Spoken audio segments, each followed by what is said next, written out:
All right, good afternoon, everyone. Thank you very much for attending this webinar. Today, we're looking at the medication Egrifta. Again, this is CTAC, Canadian Treatment Action Council's patient input consultation on Egrifta.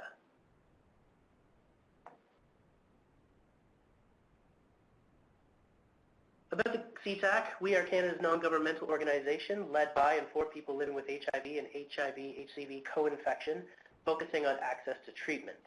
We work with community, public, private, and non-for-profit leaders to inform research, public policy, and promote public awareness and discussion. Our agenda today, we're going to look briefly at the Common Drug Review and how market access processes work in Canada. We're going to talk about some of the key components and attributes of Egrifta, the medication. We're going to talk about what we know about Egrifta based on clinical trial data. And then I'm going to conclude and invite the participants to participate in a survey that will inform the Common Drug Review as to whether or not this drug should be listed for public insurance plans. Brief note on the limitations of this webinar. This is going to be a summary of information, and we're going to give you this information in fairly plain language. This is not comprehensive data. This is based on some of the data used to supplement this medication's application through Health Canada and the Common Drug Review. We're only going to present studies on the medication as indicated or intended. We're not providing you with medical advice, and it should not be regarded as such. And finally, we're not endorsing any specific commercial product, brand, or company. We're simply discussing a medication that is up for review by the Common Drug Review, and we're asking you to participate in a survey that will let the Common Drug Review know what you think about it.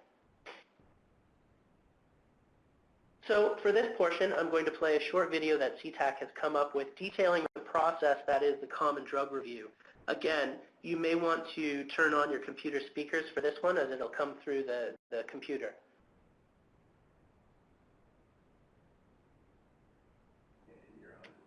Canada has a unique healthcare system, and sometimes it can be complicated to navigate. Canada's healthcare system is made up of 13 separate provincial and territorial programs and 6 additional federal plans, making healthcare in Canada a shared responsibility between the federal, provincial, and territorial governments. A drug can take as long as a decade to develop, and our regulatory review bodies might take as many as 5 more years to conduct thorough reviews. So what's going on during that time, and how do medical treatments get from clinical trials to a public insurance plan? Once a pharmaceutical manufacturer has created a new treatment or molecule, they must take it through clinical trials before bringing it to market in Canada. These trials evaluate whether a drug works and whether it's safe. A drug can take years to develop and study, with clinical trials often involving hundreds of people testing the drug. Manufacturers will create many molecules, but only those that prove effective during clinical trial are developed further. Some molecules are developed and never advance to become a treatment. It is important to consider that treatment development costs a lot of money, and manufacturers will generally seek to recoup those costs.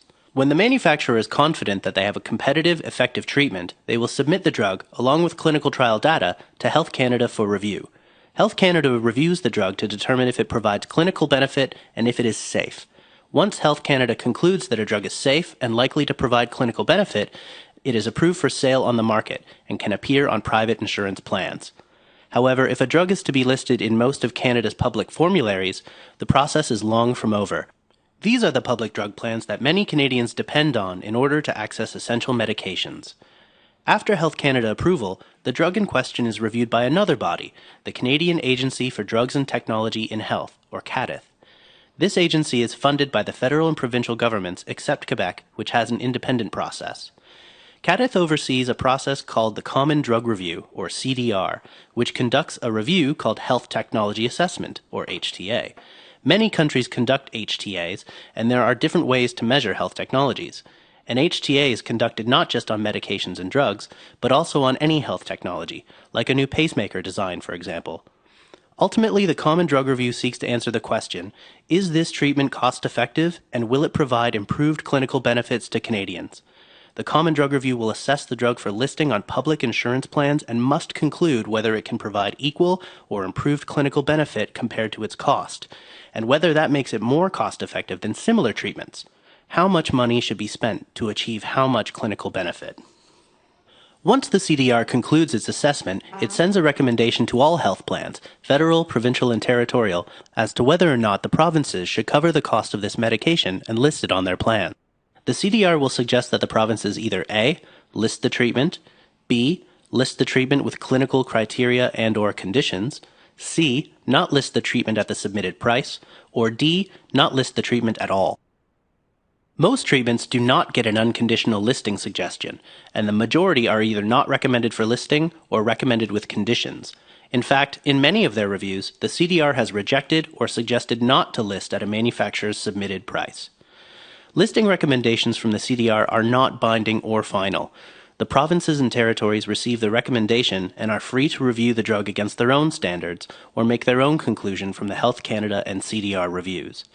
This allows provinces to realize local priorities and more closely manage provincial healthcare needs based on their budgets and populations.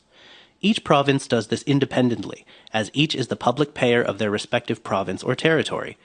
While many provinces and territories conduct their own reviews, some smaller provinces tend to follow the CDR recommendation and list or not list accordingly.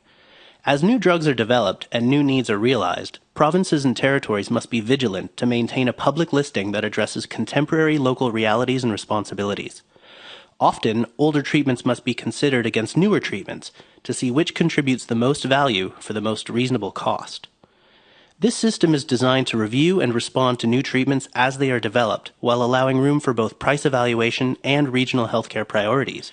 Conducting HTA reviews at several levels with room for conditions allows provinces and territories more control over their public plans and healthcare mandates, while still allowing Health Canada and the CDR to review every treatment at the federal level.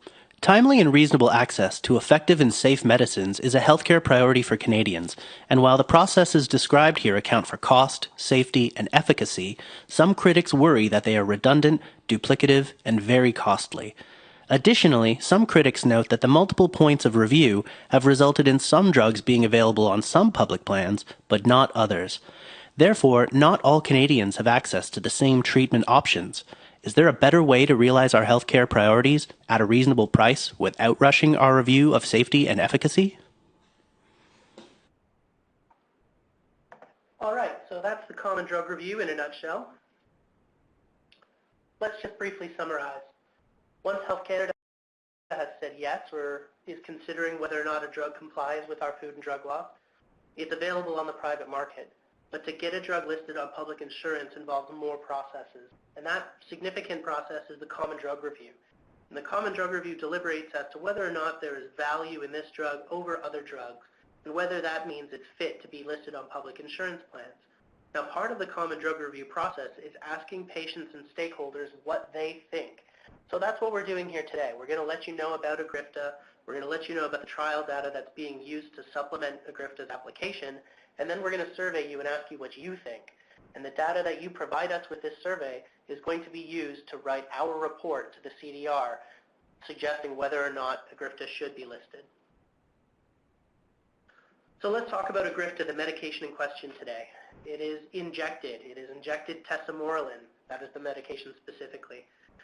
It is for the treatment of excess visceral adipose tissue in treatment-experienced people living with HIV and lipodystrophy.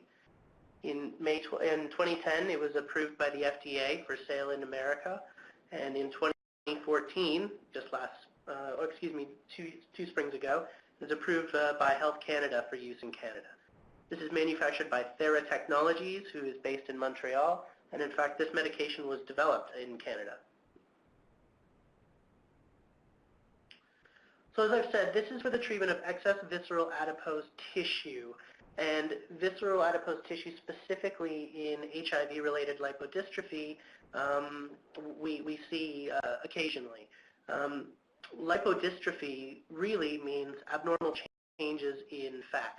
So lipohypertrophy is the accumulation of excess fat, and lipoatrophy would be the loss, the extreme loss of fat. Now, lipodystrophy can be a side effect of some HIV medications, but there's also evidence that suggests it might also be an impact of HIV infection. We're not fully clear on the mechanisms by which this occurs, whether it's the treatment or whether it's the infection or indeed both. We just know that there is some correlation there. So in HIV-associated lipodystrophy, what we tend to see most often is excess fat or lack of fat in specific parts of the belly or of the body. so specifically sunken cheeks, a lack of fat in the limbs, or an excess of fat in the belly, or fatty lumps on the back of the neck, for example. So specifically, Egrifta is looking at the excess fat around the belly area or the trunk, and we're talking specifically about visceral adipose tissues. This is deep fat in the abdomen surrounding internal organs, the liver, the intestines. This is a firm and a hard consistency, and it accumulates and lasts over time.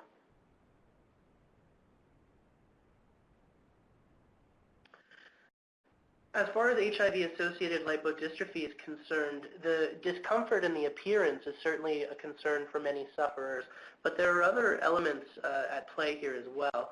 HIV-associated lipodystrophy is actually a marker for higher chances of all-cause mortality. So in this chart here, we'll see different features contributing to all-cause mortality. You'll notice that VAT, the red circle at the bottom, is associated with a greater proportion of all-cause mortality than other indicators. So this is important to keep in mind. It's not just uncomfortable, it also may be associated with other health outcomes. As we've said, HIV infection or ART treatment, either or, maybe both, could be causes, but there are other factors at play, host factors, endocrine factors. There are a lot of reasons one might end up with this condition. Regardless, we see approximately 10% of HIV-treated patients experience some form of lipodystrophy, and again, that could be accumulation of excess or abnormal lack of fat. The diagnosis of this from a physician may depend on physical measurements, specifically the waist circumference when we're talking about visceral adipose tissue. So your physician will, of course, need to diagnose this, and it may be based on physical measurements. We've also noticed that there is a statistic decrease in some situations of adherence when people are impacted by HIV-associated lipodystrophy. In some cases, we see adherence drops off as people perhaps associate their lipodystrophy with their medication. And again, as I said, there are other consequences associated with this beyond the increased mortality. We're looking at possible insulin resistance being built, cardiovascular disease, neurocognitive impairment, just to name a couple. So the mechanics of Egrifta then focuses primarily on growth hormone secretion, actually. What we've noticed in HIV-related lipodystrophy is that the secretion of natural growth hormones seems to be reduced. So Egrifta is a synthetic analog of human growth hormone releasing factor. So when injected, Egrifta stimulates the synthesis and secretion of naturally produced growth hormone. So this can help address lipodystrophy if changes to diet and exercise have been ineffective. Now again, you'll have to talk to your healthcare practitioner about whether or not Egrifta is right for you and whether or not diet and exercise should be implemented first and foremost. So the clinical trial data for Egrifta is actually fairly simple. There are only 2 studies that have been submitted for consideration. And as I've said, it's already been on the market and been in use in the United States for 4 years now. So we've got a matter of data as far as safety, tolerability, and to be honest, the safety profile on this medicine already looks fairly okay. So what we're going to talk about here are the 2 studies which were actually kind of merged that are based on a 52-week trial where you are given one medication or a placebo for the first 26 weeks and then another medication or a placebo for the second 26 weeks. And then we're looking to see where we can draw the line on the impact of the medicine, how it's impacting the patient, and compare that against a placebo. So specifically in this case, we've got patients who will be taking Egrifta for 26 weeks and then Egrifta again for the remaining 26 weeks. We've got patients who will start on Egrifta and then switch to a placebo halfway through. And then we've got a third arm who will do the opposite. They'll start on a placebo for the first half and then they'll end up on Egrifta for the second half. These 3 scenarios should let us be able to parse out at certain points who's responding, who's not responding, and whether they're responding to the medication. So here's a really good summary of the trial results, and what I'll direct your attention to first and foremost is that blue line. That blue line are people who were on Egrifta for the first 26 weeks, and then they were on Egrifta again for the second 26 weeks. So they weren't necessarily aware if they were getting a placebo or the drug at any stage, but they received a full course of treatment for a full year. And you can see the results are actually pretty persuasive, pretty compelling. There's an immediate, well, rather quick, within 13 weeks, result of people seeing an impact in their percentage reduction in VAT, visceral adipose tissue, and a pretty steady maintenance of that loss over time, over the entire year. The green line, you'll see, those are people who started on the treatment and then ended the trial on the placebo. So again, we see an initial impact, and then around the 26-week mark, we see that they switch to the placebo, and then there's no longer, the medicine's no longer effective. And then finally, the red line would be people who started on the placebo and ended off on the treatment. And that line looks pretty much as what we would expect based on the other two lines. The placebo shows no real impact for the first 26 weeks. And then once they're switched to the treatment from weeks 26 to 52, we start to see an actual decrease in VAT, rather at the same level as we see in the other two arms.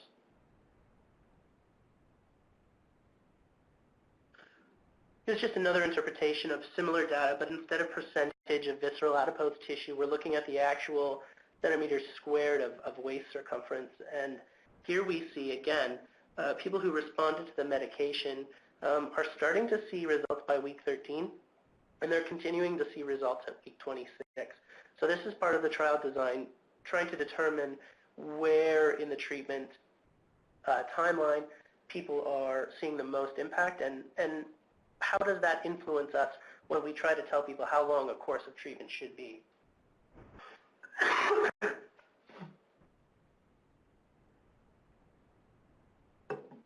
And finally, here we have waist size reduction specifically at week 26. So we're really starting to narrow in on where the impact is, how we can see a sustained impact. Week 13 looks to be where we start to see the impact. Week 26 looks to be where the highest impact is starting to be measured.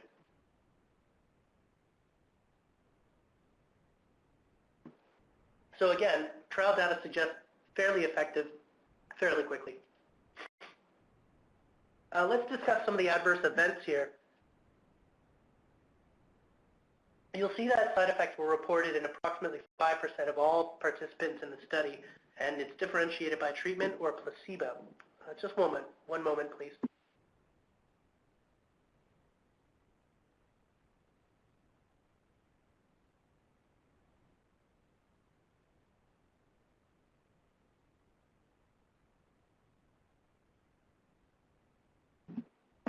You'll have to excuse me, I'm battling a bit of a cold today.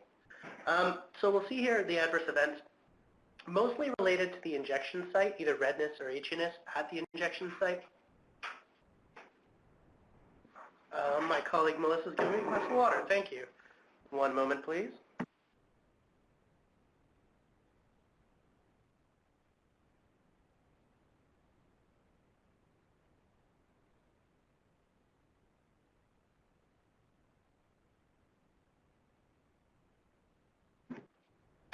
Flu season is upon us, folks. Stay healthy. Okay, so we'll also notice that some of the adverse events associated with this involve what were considered to be relatively tolerable adverse events. So joint pain, pain in the extremity, peripheral swelling, and some muscle pain. So again, excess VAT is associated with higher overall mortality, self-reported decrease in quality of life, and a statistically significant impact to ART adherence, as well as an increased risk of cardiovascular disease. So Egrifta then treats excess VAT, specifically HIV-related lipodystrophy, by stimulating the growth and secretion of natural growth hormones that we've related to decreases in VAT and belly fat.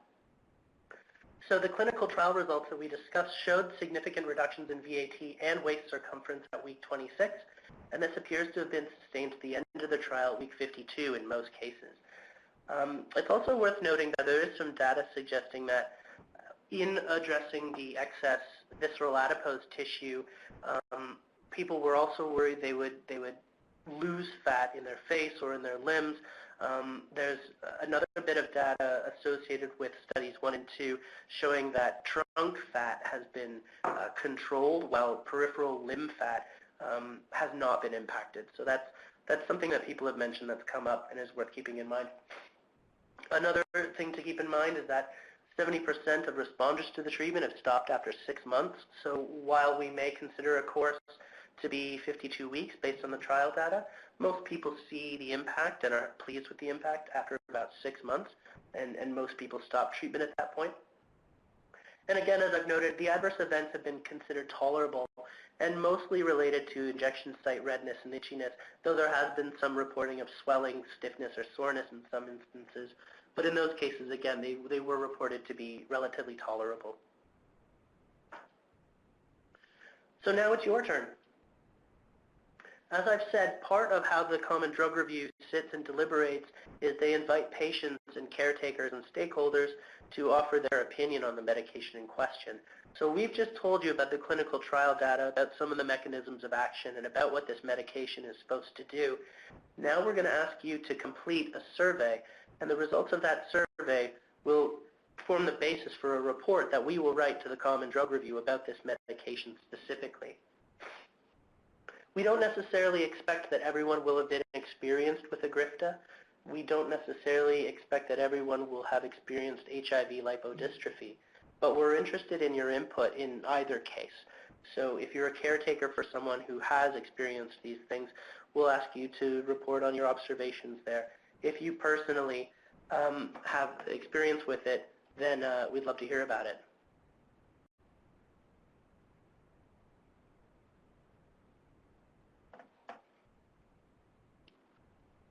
Finally, I'm going to open up the line for any questions anyone may have.